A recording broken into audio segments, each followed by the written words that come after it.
এই জায়গাতে উনি যেটা বলছিলেন, এই জায়গাতে সন্ধ্যার পরে ড্রাগ বিক্রি হয়, এই ধরনের একটা খবর আমাদের কাছে ছিল। তা আমরা গোপন সূত্রে আজকে এখানে আমাদের যে ওয়াচার আছে ডিআইবি, তাদেরকে নিযুক্ত করেছিলাম।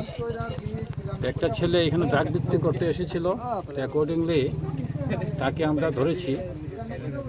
যে ড্রাগ সহকারে মোটামুটি যেটা খবর ছিল, ও স্বীকার করেছে তার কাছে ড্রাগ আছে।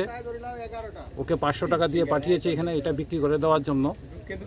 কিন্তু যে সময় আপনাদের সামনে খোলা হলো, তখন দেখেছেন যে এটার মধ্যে ড্রাগ নেই, কিন্তু প্যাকেটটা খুব সুন্দর করে সাজানো, এটার মধ্যে কিছু একটা আইসক্রিমের মতো কিছু একটা আছে।